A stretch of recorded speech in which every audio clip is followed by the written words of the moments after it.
Ali kuti adaphula dziko. Nkuti kodali uja adaphula dziko li pamoto. Nkatswiri lero ndadziwa. Adagonera nje nsanga akutaniko kumpumulo wa bata. Ndiperekezeni kumanda. Nkazonde mudzi wa chete. Ndikapenye padagona nsalamangwe. Akadabwatupo ndiona. Ndikabe naye mphasa. Padafika dziko linkamuuze.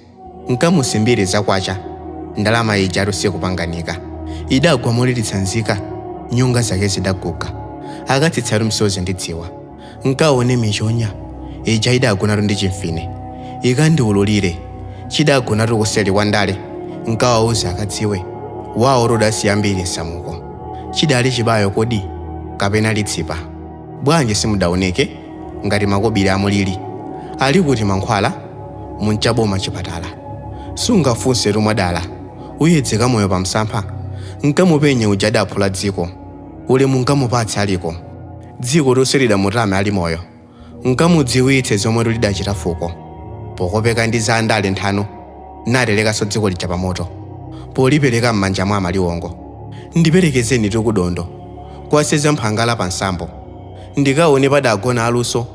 Akandilondolere tupayangata mitumbira yawo. Ndikamufunse tikuchezetsana. Bwanji wamanga maziko. Kodi kokhala ndikomwe aliko. Anthu akusira njedziko. Kulinji kodi kumoyo uno. Akudzatani kuno. Nkamufunsa ndidziwe. Ngati kumene aliko. Adaliphulanso dziko pamoto. Nanenso ndiyambe nsamuko. Mudzi wanga nzamange kumeneko. Akandiuze yekha pondiperekeza. Nkadziwe ngati samoyo uno saganiza. Ndikapepese m'malo mwatonse. Ngati tidalawa atu akakhululuke. Ndibwera mudzandiululire.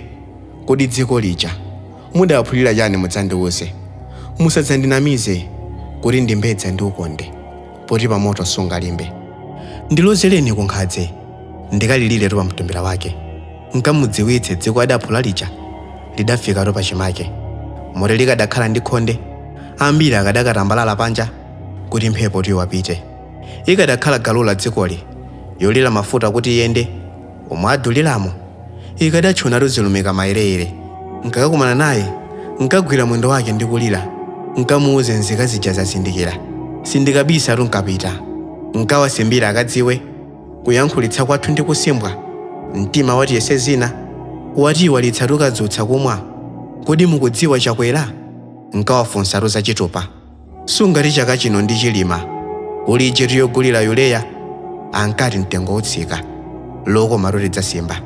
Mtundu wanga posadziwa. Dziko takupenyolitsa. Kodi ulimi ndi munda? Kapena nthaka ndi chuma? Bwanji dziko lili kuomera kunja? Kodi muliko mukumva kuti dziko lija likufuwa? Mudzaphulanso liti? Poti chichokereni tundizilumika. Mudalidi na manyonyo ndadziwa. Kati akophula dzikoyo pamoto. Kukumusungiranji kumanda? Ndilondola aliko nkamuuze. Dziko lolija lili pachiswe. Akutama mwacha aje sangatafule. Ali ndi mantha sangadzudzule. Akuopa tukundende. Chikhala dziko lindi moto kale. Yoyendera magudumo. Nkadati toyendetsayo. Ayimitse. Inetu nditsikire pano.